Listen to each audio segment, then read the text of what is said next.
Sopi tu ni khwa Kuki Rising ta bai che khiana na sei sangin kolte in Anglo-Kuki War ta IS question na simding ta ahin ko do Anglo-Kuki War IS question kiti daktol mahi par ra tholin ani simpa hi ani ve tai yin tutile tuni ni khwa nangin the Kuki Rising ta na vial sei na ding lampi lo hil Kuki Rising na vial tia le official celebration hoga ma bol na hi nangin na zat le na nam nangmal nangma na kisu neo hin Anglo-Kuki War na tia le mail hi te sanga history hoizo nei chong le amo sanga na so hi weti na ta lang jing ke ding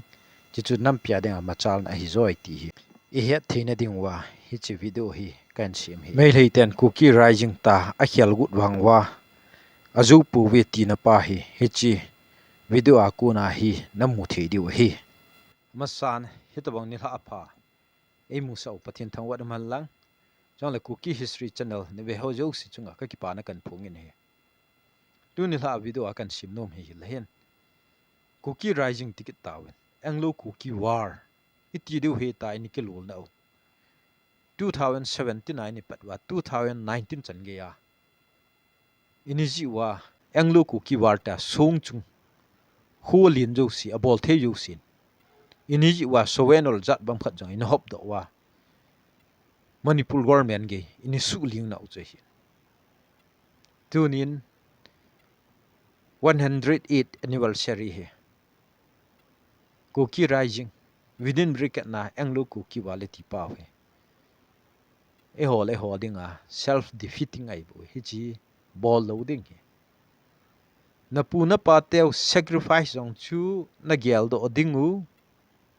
aban kit na nam mi te suffering yang chu na gel to de he mai lei te to I chen khom lai wa I chana I thu gan thei wa I chana hi chi Kuki Rising kiti ding dai a chu I chan ge ya buina ini sim wa I chan ge ani kidin te wam ti pa he het nu ngai tuni ni khwa kui dictation a chat ni wa mai lei te na ki chat na lai hum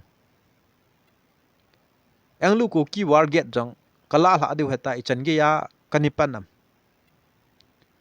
so le tu ne Anglo-Kuki War IS question kitia hun daktol mahi par ra tholina sim na hun ve tangu Kuki Rising kiti ding heta nil kita tangkhul te le mai lei te ne nil wangin Kuki National Assembly akithin su chu kithin sai tan chi ki khel thelo ding he tiwe tami ni phun do khum hin past achievement past sacrifice oyang muphalu wa ani khong lhun mana chu thu sim la sim hello hiu ya nanam mi ten ali tulu alian tulwa Anglo-Kuki War sung sumizat lu na ni tunwa hi chong khu muphalu hoi lam kai yu ham kati sawen ol hoi pi pyo na le kha yu tam ta mi kamui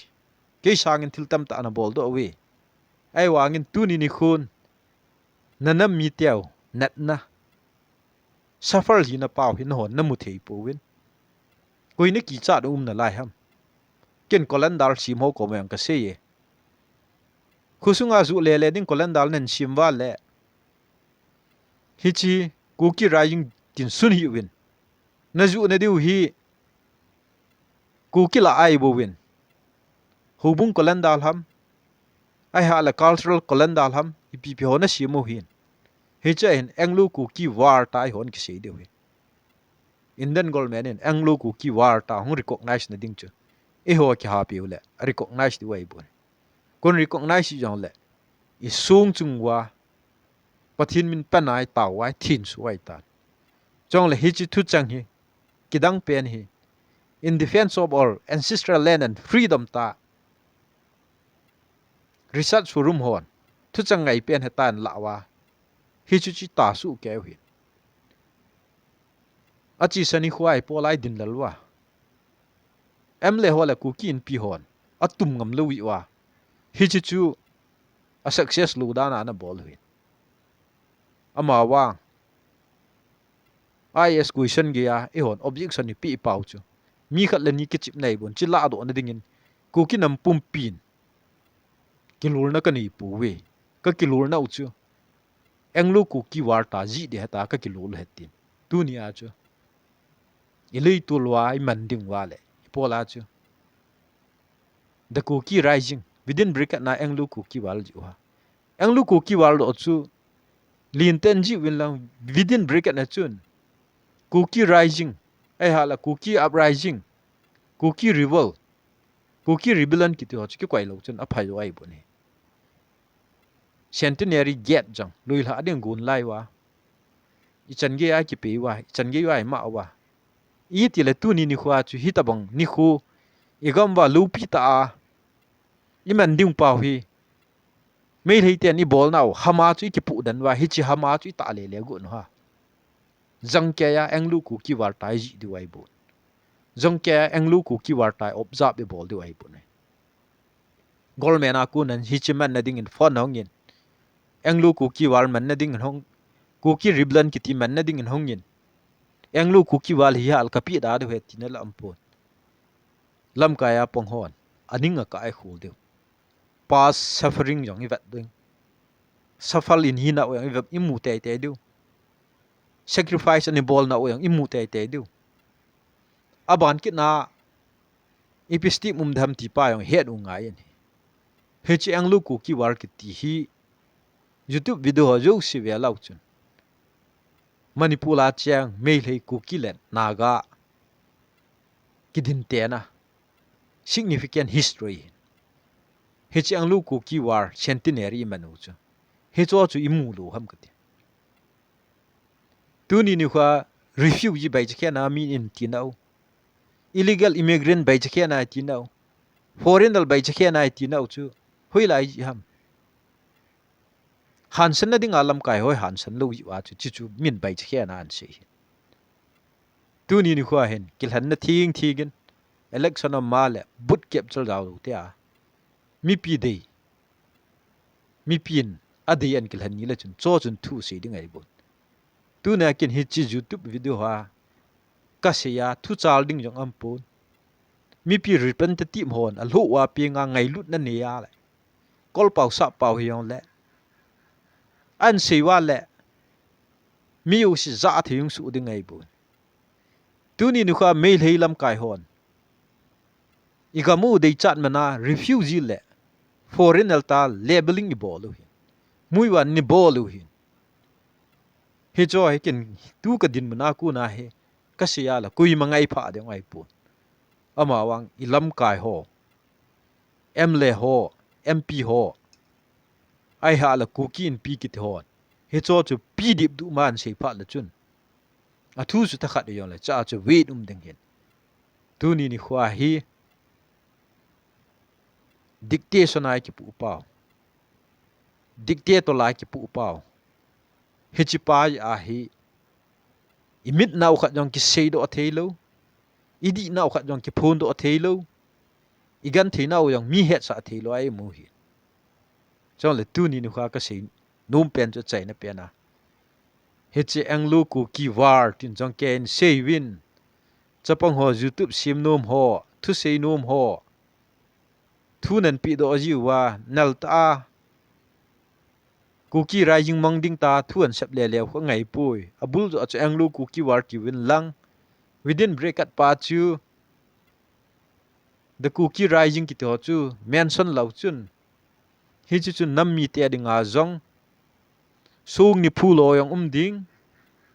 e pui pa te wen gal ni sa nu yong gal sa lo yong ding chong le hi chi chun mei lei te a ku na cham hlat mei lei te khot nu ya pat nai hung do na diu lampi hi chi Anglo-Kuki War iman wa pat nai hung ki pan ding ai buwin aji chu mei lei ten khung zom gar ni khat na ki sat chu amon khung zom war la tiu aban kit na Anglo Manipur war la tiu hin he chi sa nga thu pi zo kum hi zat ki do chu amon isu nim go no hin e ho history yo chu lin zo ai bu British te mo tu mo an hla na pau chun hi chi Anglo-Kuki War ipola mauham tila hichi thu chang hi manipula hungzom war chu anglo manipul wal ki then lang british te to akisat adang hoi ki men sanda na ti hi ehon anglo kuki wal ti pau hi atumbe athupi ta amuding ji wa chu amon hichi manipul history a anglo manipul wal ti hungzom war chu significant history he ti wa ehwa pa chu asu nim gu ji wa chu su hin min history akisimbe hin ehon jong atuma gamtum claim i bol na diu hichi chu i history thupi ta ai bun hi aji chu british te hung masanga anium si chu kuiman nomadic tribe kiti talo refugee yong kiti thelo foreigner jong kiti thelo ai bun hi tunin mail heiten AD 33 apana history ka newe kumsang ni wal he ti wangwa kho kangla athilum ju si khu geological survey of india ten tesa bola kumjanga jagup nga nai bun he heju chumin a history akisim thu akisim le nai bun tuni ni khwai ho ni seidu pen chai len colonial period masanga british te hong lut masanga e ho hi manipur ni lung hi win manipur la hen koi macha ni chang da nom pun hi leisit chunga him ju si hi migration route zat anjuwa hutni huthuma he southeast asia langa he mi hung thungai bun hi miu se nomadic tribe ma pa na hi aba nei cha permanent settlement ki bolai bun hi he cho chu hon tu ni ni khwa hin mi pi representative hello government head lo chun izat ki se yong la chun tesam sama chu ding ai bun he cho se the he cho thui lo la hi lo min labeling i bol no ho he cho hin pai do the ho chu o ni kil han tiang le ni kil han do tiang le tu ni khwa chat mo nam ho hi zat dang te ho amo chun kam changa defeat an bol ding ai bun kam changa gala an zo de ai bun tunin thingnoi kin pinan CSO yang pu hitin thingnoi kin pinan election jong bol te pu hitin tunin mipi sentiment pa hi he na hi chidung ju ya hi nam nai to diu pa de ji a he kan se hin Anglo-Kuki War ani noi mong sa yong chu CSO lin pen ho le I thingnoi mi ho ai bu ni hi igam sung wa gale tol hung lut jang hi min noi si be se ji ai bu ni awe lin mi noi si ding po hitin ngi pui pa ten thil khat ni phu do le e hon nang kamai phun do le hi to bang thu ho chu idin piwa I thi pingam hi wa le hin asu sa lo mi kita lo te chu kui machan I macha pi nom lo ding hin tunin a hiding chat na chun thil ki bol tin Anglo-Kuki War tai kin diu chai bu ni hi chi tim na yong hin hi chi I bol do the hi wa le hi chi le yong hi ni sei tu the hi wa le hi da bang sei tu the lo chu angai na khung beng he po tin biren masanga hi chi gan nit ding yong chi ta po win gi chat na nei hi win lang hi che khan hal nong ki man diu yong chai pui ama wang ho la cha ho nen thin su sa thu chang ho chu khelu hi laim diu pa yo he de nei a hi chi video I kan a chai na kya ya khat kan se be anum chai le hin kum thun pha le hin in sunga adim changin segi git la ho he kolendal hung zu ji win he chi kolendal ho ayong hin 17 October hi Anglo-Kuki War day ta hi ikiji su ke ngai BUFO Youth Department ho ham ai ha le music project ham church building construction ji hama he kolendal hi fund drive bol na hi I ha sim pe no hi he chi ke example khat hin sei lang 2023 achun 24 lading kolendal sim khat amin ama ko ma chun he chi sima ha na sima le Kuki Rising chu koi ta hin Anglo-Kuki War ta na ji de ka tin he a hin aman chi cha bol chum poi chong le mail hi te to ji khan nung wa hi restricted holiday hola ayong hi mail hi ten phun jong i phun do pi ji lo ai ta bun hi chu e hon to a hi Anglo-Kuki War data iki man diu pa hi ki chat na dong hi lo ai ha le i ma cha bui diong lo ai bun he che hon ikiji da ve adu ai bun hi ama wang mail hi ten hen te tiwa lung hi mon ne ho chun Kuki Rising ki ho chun mail hi gama calendar ho ki ju win lang e ho gama hin koi man na cho pi lo de wai tai he chi 2025 calendar khan hi athwa thu pi hin cha hin ei pawa thamin ho jang hi ei pawa thamin ho jang hi hoi ta ki ji hin chong le ni khu ho jang hi hoi ta ki ji hin Sunday Monday ai ha le January February ki ti hoi ki jang do hi ama wang hi chi ken kani sei na khal pa hi ja chun ile ki tu ham tu kuma ding hen calendar hi ka ko ma hen hong ki ju in ai wang tu ni ge ya he man jong ka pi lo tu ni ge ha ta ong ka ta do lo hi aji chu cha he Kuki Rising ki ti tho ken he chi Kuki Rising mail hi te ngai num ding ti wa le na ga te to mail ho ko mai ga ki ju wal chun pha jo ai bun aji chu sti ne na recognize na he ti do he ama wang i huai le tu la Anglo-Kuki War ki ji a i calendar sim in nam mi ko ma zu ding na chu he chi ki tung pun ti ta ti ja na chu Anglo-Kuki War li ji ngam ha Kuki Rising ki tip thwai i ji kin hi wa la chun hi cho chu ke ta bang mo ko ma he calendar lo he nung jong na nung la lo hil du ai bo we aji chu physical separation jong ki chi geographical separation jong ki chi hin e de ki ji dingu e de bol du phat chai ta bo we he chi calendar lang hi aman jong ka pi lo chong le kum hlung kya ya ka jil to ma ka kwai hin tun la he chi video a hi pathin phat sa yong hin tin kan gel do a kan ho be kan sei kin he calendar sim hot so ngai ki tun do ngam wa le koi ma chan hung jep sit pi wa le hi chu calendar le kha ji ding ho he ti ja na ne hi we na ti u za na le hin ke ta bang mi ku kal hon na calendar lo na cho pi lo hil de he ti kan sei no me a chainan hi chi Kuki History channel ne be ho jok si chunga ka ki pa na kan phungin hi chi Kuki History channel apa chu me iti wa le subscribe bolu lai hon subscribe bolu hitin chong le a bol sa hon seal chong le like support het nan bolu hitin comment jong phatan positive comment kitil khu ne ding in piu hitin aji chu heji Kuki History channel la thuki sei ho hi angai da tampi pi yong amin amo chu na pha dung jin angai chat pha le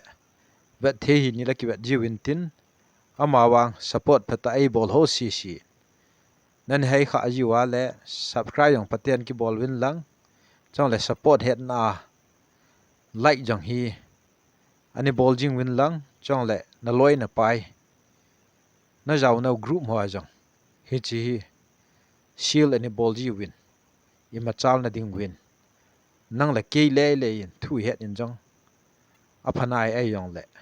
i bon chawa het wa i bon chawa het na ong ki ba pha le hin i nam sung wa hin kilung khat na kilung tu na hung min ti hi ta san na ya la thu pha thu hai thu ta ho hi e hon ai thi chana si le